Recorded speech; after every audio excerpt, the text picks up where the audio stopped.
Swan. Not too bad. So you're in doing a DEXA next then? Yeah, I was thinking you probably missed the... So we do a mix between DEXA scans and skin fold assessment as well. So the DEXA scans are actually something we've just started this season to get a little bit more detailed information in terms of their body composition. So essentially that's what we're looking at, the combination between fat mass and muscle mass based on what their overall body mass is.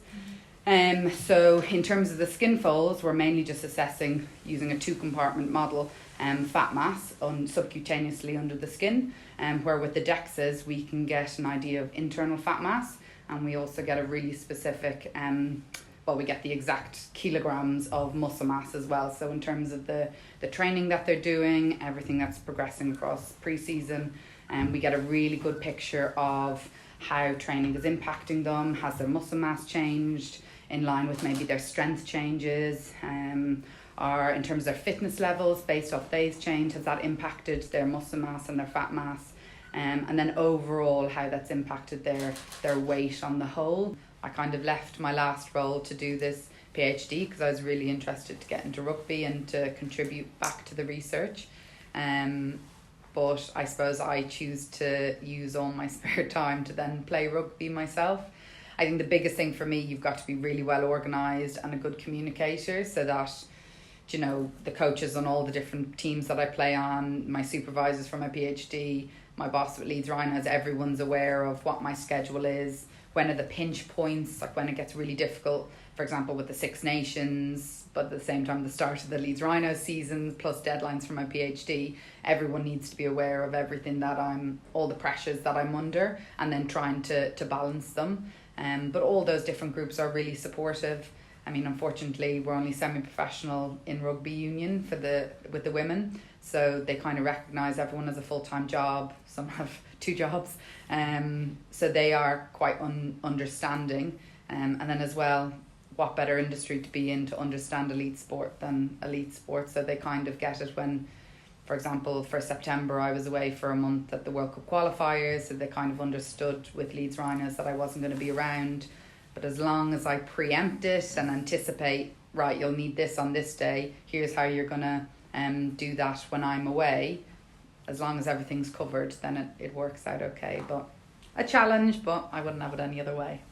What do you take from being a semi-pro athlete into not just your PhD, but also your role at Leeds? I suppose when I first came out of doing my masters and doing my undergraduate, you kind of come out thinking, oh, I know exactly what needs to be done. I'm just going to tell an athlete X, Y, Z. You kind of forget about the lifestyle kind of things, and you just don't understand when an athlete doesn't follow your advice. You're quite green. And I think the longer I've then the more I've developed into an athlete, a semi-professional athlete myself, I think I've probably gotten a little bit more laid back and understood the challenges that the athletes are going through. For me, the biggest one has been around fatigue, and how even though I know exactly what I should be eating and when I should be eating, when I'm going through a massive block of training and loads of travel with the Irish team, sometimes I've no interest in eating, and it's a bowl of cereal for dinner because I'm so unbelievably fatigued, and if I'm not well organised with what I'm eating. So I think I have a lot more appreciation for those types of elements and how organised you have to be. I think it's actually improved my relationship with some of the players as well. I think it's been an easier discipline and sport to get involved with in terms of rugby, coming in being a professional rugby player myself. And I know in my last role, when I worked with British Cycling, when I started to develop as an athlete within rugby, I think those players or those athletes had much more of appreciation, being like, okay, so she's going through something very similar to me. Maybe I'll listen to her a little bit more. But I think I've definitely gotten better buy-in with a lot of the players here, because again, what better person to understand what they're going through, the muscle damage, the fatigue, the demands on your time than actual rugby player themselves. We've got a new S&C that's come in and made the place a little bit more professional than what it has been in the past, even though it was very professional back then.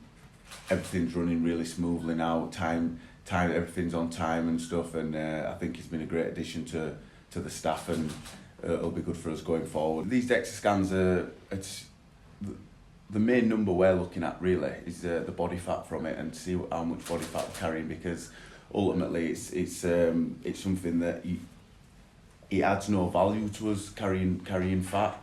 There needs to be a little bit there, obviously, to take the contacts and different positions that you'll play on a field. It will vary from, sometimes you can, like I say, be too low, and the contacts for us people that play in the middle, it can be detrimental to us, but we want that number as low as we possibly can really in a safety bracket.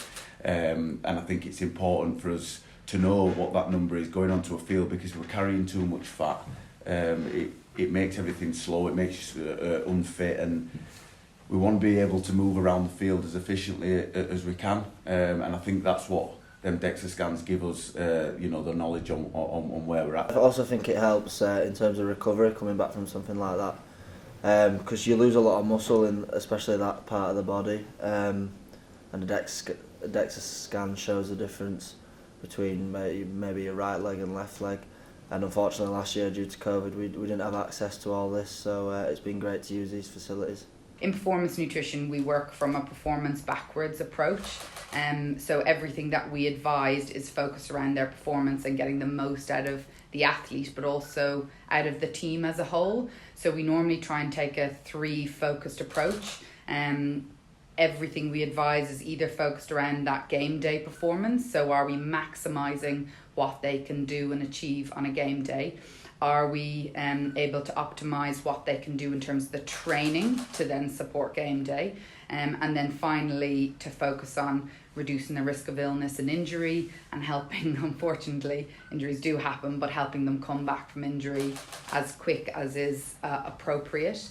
So the majority of what we advise is all based around those 3 factors in particular, with some obviously other elements as well tied in, but if you kind of look at that in the whole in terms of their performance, there's so many different areas that nutrition can impact. And if you think about, we eat 5, 6, 7, 8 times a day, and every single time that you eat or drink something, it can impact the physiology in the body. So it can help a player fuel better, recover better, and stay away from illnesses, potentially reduce the risk of an injury, or help them with chronic injury as well.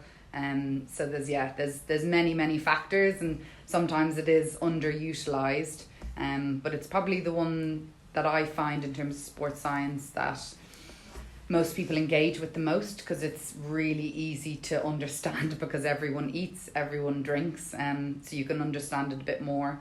But that comes with the caveat of everyone has an opinion. There's so much information out there on social media and everything that sometimes it's difficult to make an athlete follow maybe the right or the most appropriate advice. They're really competitive. So the first question is, am I the lowest or am I the biggest? We've been doing skin folds for years with them, so they're really used to that. They're used to what the targets are. They're used to what the results are. And usually it starts off a really good conversation with the lads in terms of, right, where do you think you'll get to this season? Where did you get to last season? Where do we think we want to get to long term in terms of their career and their development, and how it links in with their training as well. And then it always comes down to, the competitive side and who's the leanest and where they're going to get to probably by the end of pre-season and the start of the season.